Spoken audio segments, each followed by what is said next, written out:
अस्सलामु अलैकुम वरहमतुल्लाहि वबरकातुहू। अऊज़ु बिल्लाहि मिनश शैतानिर रजीम। बिस्मिल्लाहिर रहमानिर रहीम। रब्बी ज़िदनी इल्मा। अल्लाहुम्मा सल्लि अला मुहम्मद व अला आलि मुहम्मद। कल सीरत नबी में मार्का मोता के बारे में सुना था, जिसमें सिर्फ 300 का छोटा सा मुसलमानों का लश्कर 2 लाख मुश्रिकीन के लश्कर से मुकाबले के लिए पहुंचा था। हजरत खालिद बिन वलीद के हाथ में इस मार्के में 9 तलवारें टूटी। ऐसा मार्का कभी नहीं देखा था।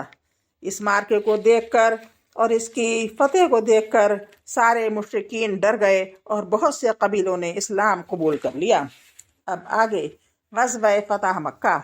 इमाम इब्न क़य्यिम लिखते हैं कि ये वो फ़तह आज़म है जिसके ज़रिए अल्लाह ने अपने दीन को, अपने रसूल को, अपने लश्कर को और अपने अमानतदार गिरोह को इज़्ज़त बख्शी और अपने शहर को और अपने घर को, जिसे दुनिया वालों के लिए ज़रिया हिदायत बनाया है, कुफ़ार और मुशरिकीन के हाथों से छुटकारा दिलाया। इस फतेह से आसमान वालों में खुशी की लहर दौड़ गई और इसकी इज्जत की तनाबें जोज़ा के शानों पर तन गईं और इसकी वजह से लोग अल्लाह के दीन में फौज दर फौज दाखिल हुए और रूए ज़मीन का चेहरा खुशी और रोशनी की चमक से दमक उठा, जगमगा उठा। इस ग़ज़वे का सबब सुलह हदीबिया के ज़िक्र में हम ये बात बता चुके हैं कि इस माहिदे की एक दफ़ा ये भी थी कि जो कोई मोहम्मद सल्लल्लाहु अलैहि वसल्लम के अहद व पैमान में दाखिल होना चाहे दाखिल हो सकता है, और जो कोई कुरैश के अहद व पैमान में दाखिल होना चाहे दाखिल हो सकता है, और जो कबीला जिस फरीक के साथ शामिल होगा इस फरीक का एक हिस्सा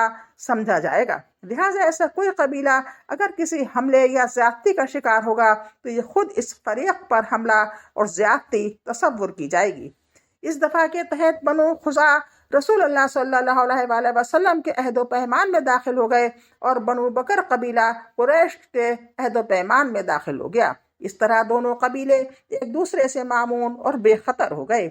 लेकिन चूंकि इन दोनों कबीलों में दौरे जाहिलियत से अदावत और कशाकश चली आ रही थी, इसलिए जब इस्लाम की आमद हुई और सुलह हदीबिया हो गई और दोनों फरीक एक दूसरे से मुतमईन हो गए तो बनु बकर कबीले ने इस मौके को गनीमत समझकर चाहा कि बनु खज़ा कबीले से पुराना बदला चुका लें। चुनाचे नौफिल बिन मुआविया दैली ने बनु बकर की एक जमात साथ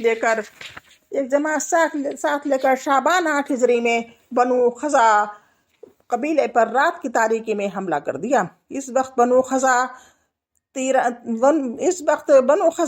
तीर नामी एक चश्मे पर खीमाजन थे। इनके मुताद्दिद अफराद मारे गए, कुछ झड़प और लड़ाई भी हुई। इधर कुरैश ने इस हमले में हथियारों से बनु बकर की मदद की, बल्कि इनके कुछ आदमी भी रात की तारीकी का फायदा उठाकर लड़ाई में शरीक हुए। बहरहाल हमलावरों ने बनु खज़ा कबीले को खदेड़ कर हरम तक पहुंचा दिया। हरम पहुंचकर बनु बकर कबीले ने कहा, अय नौफिल, अब तो हम हरम में दाखिल हो गए, तुम्हारा इलाह। इसके जवाब में नौफिल ने एक बड़ी बात कही। बोला, बनु बकर, आज कोई इलाह नहीं, अपना बदला चुका लो। मेरी उम्र की कसम, तुम लोग हरम में चोरी करते हो तो क्या हरम में अपना बदला नहीं ले सकते? इधर बनु खज़ा ने मक्का पहुंचकर बुदैल बिन वरका खुजाई और अपने एक आज़ाद करदा गुलाम राफा के घरों में पनाह ली और उम्रू बिन सालिम खज़ाई ने वहां से निकलकर फौरन मदीने का रुख किया और रसूलुल्लाह सल्लल्लाहु अलैहि वसल्लम की खिदमत में पहुंचकर सामने खड़ा हो गया। इस वक्त आप मस्जिद नबवी में सहाबा किराम के दरमियान तशरीफ फरमा थे। अमरू बिन सालिम ने कहा, जो अरबी में कहा था उसका मतलब है, ऐ परवरदिगार, मैं मोहम्मद सल्लल्लाहु अलैहि वसल्लम से इनके अहद और इनके वालिद के कदीम अहद की दुहाई दे रहा हूँ। आप लोग औलाद थे और हम जनने वाले। फिर हमने ताबदारी इख्तियार की और कभी दस्तकश न हुए। अल्लाह आपको हिदायत दे। आप पुरजोर मदद कीजिए और अल्लाह के बंदों को पुकारिए।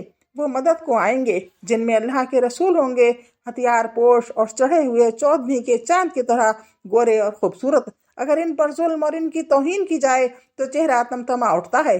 आप एक ऐसे लश्कर जरार के अंदर तशरीफ लाएंगे जो झाग भरे समंदर की तरह तलातम खेज होगा। यकीनन कुरैश ने आपके अहद की खिलाफ वर्जी की है और आपका पुख्ता पैमान तोड़ दिया है। उन्होंने मेरे लिए खुदा में घात लगाई और ये समझा कि मैं किसी को मदद के लिए न पुकारूंगा। حالانکہ وہ بڑے ذلیل اور تعداد میں قلیل ہیں۔ انہوں نے وطیر پر رات میں حملہ کیا اور ہمیں رکوع و سجود کی حالت میں قتل کیا، یعنی ہم مسلمان تھے اور ہمیں قتل کیا گیا۔ رسول اللہ صلی اللہ علیہ وآلہ وسلم نے فرمایا، اے عمرو بن سالم، تیری مدد کی گئی۔ اس کے بعد آسمان میں بادل کا ایک ٹکڑا دکھائی پڑا۔ آپ نے فرمایا، یہ بادل بنو کعب کی مدد کی بشارت سے دمک رہا ہے۔ اس کے بعد بدیل بن ورقہ خزاعی کی سرکردگی میں بنو خزاع کی ایک جماعت مدینہ آئی اور رسول اللہ صلی اللہ علیہ وآلہ وسلم کو بتلایا کہ کون سے لوگ مارے گئے اور کس طرح قریش نے بنو بکر کی پشتیانی کی۔ اس کے بعد یہ لوگ مکہ واپس چلے گئے۔ تجدید صلح کے لیے ابو سفیان مدینہ میں۔ اس میں شبہ نہیں کہ قریش اور ان کے حلیفوں سے نے جو کچھ کیا تھا وہ کھلی ہوئی بدعہدی اور صریح پیمان شکنی تھی، جس کی کوئی وجہ جواز نہ تھی۔ اس لیے خود قریش کو بھی اپنی بدعہدی کا بہت جلد احساس ہو گیا اور انہوں نے اس کے انجام کی سنگینی کو مد نظر رکھتے ہوئے ایک مجلس مشاورت منعقد کی، جس میں طے کیا کہ وہ اپنے سپہ سالار ابو سفیان کو اپنا نمائندہ بنا کر تجدید صلح کے لیے مدینہ روانہ کریں۔ ادھر رسول اللہ صلی اللہ علیہ وآلہ وسلم نے صحابہ کرام کو بتلایا کہ قریش اپنے اس عہد چکنے کے بعد اب کیا کرنے والے ہیں۔ چنانچہ آپ نے فرمایا کہ گویا میں ابو سفیان کو دیکھ رہا ہوں کہ وہ عہد کو پھر سے پختہ کرنے اور مدت صلح کو بڑھانے کے لیے آ گیا ہے۔ ادھر ابو سفیان نے شدہ قرارداد کے مطابق روانہ ہو کر عنفان پہنچا تو بدیل بن ورقہ سے ملاقات ہوئی۔ بدیل مدینہ سے مکہ واپس آ رہا تھا۔ ابو سفیان سمجھ گیا کہ یہ نبی صلی اللہ علیہ وآلہ وسلم کے پاس سے ہو کر آ رہا ہے۔ پوچھا، بدیل کہاں سے آ رہے ہو؟ بدیل نے کہا، میں خزاع کے ہمراہ اس ساحل وادی میں گیا ہوا تھا۔ پوچھا، کیا تم محمد صلی اللہ علیہ وآلہ وسلم کے پاس نہیں گئے تھے؟ بدیل نے کہا، نہیں۔ مگر جب بدیل مکہ کے جانب روانہ ہو گیا تو ابو سفیان نے کہا، اگر وہ مدینہ گیا تھا تو وہاں اپنے اونٹ کو گٹھلی کا چارہ کھلایا ہوگا۔ اس لیے ابو سفیان اس جگہ گیا جہاں بدیل نے اپنا اونٹ بٹھایا تھا اور اس کی مینگنی لے کر توڑی تو اس میں کھجور کی گٹھلی نظر آئی۔ ابو سفیان نے کہا، میں خدا کی قسم کھا کر کہتا ہوں کہ بدیل محمد کے پاس گیا تھا۔ بہرحال ابو سفیان مدینہ پہنچا اور اپنی صاحبزادی ام المومنین حضرت ام حبیبہ رضی اللہ عنہا کے گھر گیا۔ جب رسول اللہ صلی اللہ علیہ وآلہ وسلم کے بستر پر بیٹھنا چاہا تو انہوں نے بستر لپیٹ دیا۔ ابو سفیان نے کہا، بیٹی کیا تم نے اس بستر کو میرے لائق نہیں سمجھا؟ مجھے اس بستر کے لائق نہیں سمجھا؟ انہوں نے کہا، یہ رسول اللہ صلی اللہ علیہ وآلہ وسلم کا بستر ہے اور آپ ناپاک مشرک آدمی ہیں۔ ابو سفیان کہنے لگا، خدا کی قسم میرے بعد تمہیں شر پہنچ گیا ہے۔ پھر ابو سفیان وہاں سے نکل کر رسول اللہ صلی اللہ علیہ وآلہ وسلم کے پاس گیا اور آپ سے گفتگو کی۔ آپ نے اسے کوئی جواب نہ دیا۔ اس کے بعد ابو بکر رضی اللہ عنہ کے پاس گیا اور ان سے کہا کہ وہ رسول اللہ صلی اللہ علیہ وآلہ وسلم سے گفتگو کریں۔ انہوں نے کہا، میں ایسا نہیں کر سکتا۔ اس کے بعد وہ عمر بن خطاب رضی اللہ عنہ کے پاس گیا اور ان سے بات کی۔ انہوں نے کہا، بھلا میں تم لوگوں کے لیے رسول اللہ صلی اللہ علیہ وآلہ وسلم سے سفارش کروں گا۔ خدا کی قسم اگر مجھے لکڑی کے ٹکڑے کے سوا کچھ دستیاب نہ ہو تو میں اسی کے ذریعے تم لوگوں سے جہاد کروں گا۔ اس کے بعد وہ حضرت علی بن ابی طالب کے پاس پہنچا۔ وہاں حضرت فاطمہ رضی اللہ عنہا بھی تھیں اور حضرت حسن بھی تھے جو ابھی چھوٹے سے بچے تھے اور سامنے پھدک کر چل رہے تھے۔ ابو سفیان نے کہا، اے علی، میرے ساتھ تمہارا سب سے گہرا نسبی تعلق ہے۔ میں ایک ضرورت سے آیا ہوں۔ ایسا نہ ہو کہ جس طرح میں نامراد آیا اسی طرح نامراد واپس جاؤں۔ تم میرے لیے محمد صلی اللہ علیہ وآلہ وسلم سے سفارش کر دو۔ حضرت علی رضی اللہ نے کہا، حضرت علی رضی اللہ عنہ نے کہا، ابو سفیان تجھ پر افسوس، رسول اللہ صلی اللہ علیہ وآلہ وسلم نے ایک بات کا عزم کر لیا ہے، ہم اس بارے میں آپ سے کوئی بات نہیں کر سکتے۔ اس کے بعد وہ حضرت فاطمہ رضی اللہ عنہا کی طرف متوجہ ہوا اور بولا، کیا آپ ایسا کر سکتی ہیں کہ اپنے اس بیٹے کو حکم دیں کہ وہ لوگوں کے درمیان پناہ دینے کا اعلان کر کے ہمیشہ کے لیے عرب کا سردار ہو جائے؟ حضرت فاطمہ رضی اللہ عنہا نے کہا، واللہ میرا یہ بیٹا اس درجے کو نہیں پہنچا ہے کہ لوگوں کے درمیان پناہ دینے کا اعلان کر سکے، اور رسول اللہ صلی اللہ علیہ وآلہ وسلم کے ہوتے ہوئے کوئی پناہ دے بھی نہیں سکتا۔ ان کوششوں اور ناکامیوں کے بعد ابو سفیان کی آنکھوں کے سامنے دنیا تاریک ہو گئی۔ उसने हजरत अली बिन अबी तालिब रजी अल्लाह अन्हु से सख्त घबराहट, कशमकश और मायूसी नाउमीदी की हालत में कहा, मक्का अबुल हसन, मैं देखता हूँ मामला संगीन हो गए हैं, लिहाजा मुझे कोई रास्ता बताओ। हजरत अली रजी अल्लाह ने कहा, खुदा की कसम, मैं तुम्हारे लिए कोई कारामत चीज़ नहीं जानता, अलबत्ता तुम बनु कनाना के सरदार हो, लिहाजा खड़े होकर लोगों के दरमियान अमान का ऐलान कर दो।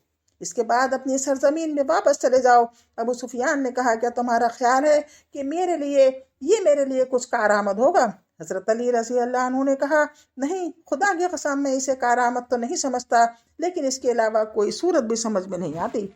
इसके बाद अबू सुफियान ने मस्जिद में खड़े होकर ऐलान किया कि मैं लोगों के दरमियान अमान का ऐलान कर रहा हूँ। फिर अपने ऊँट पर सवार होकर मक्का चला गया।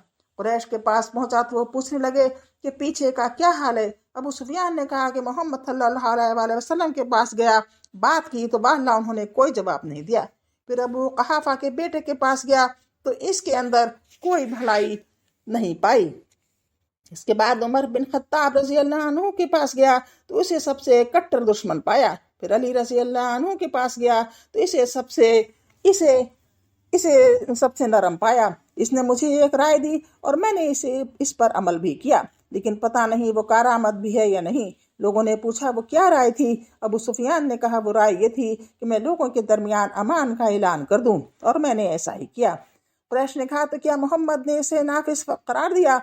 अबू सुफियान ने कहा, नहीं। लोगों ने कहा, तेरी तबाही हो, इस शख्स अली ने तेरे साथ महज खिलवाड़ किया। अबू सुफियान ने कहा, खुदा की कसम, इसके अलावा कोई और बात न हो सकी। अल्लाह हाफिज़, अस्सलाम वालेकुम। अब इंशाअल्लाह कल फिर मुलाकात होगी। Please subscribe and listen completely.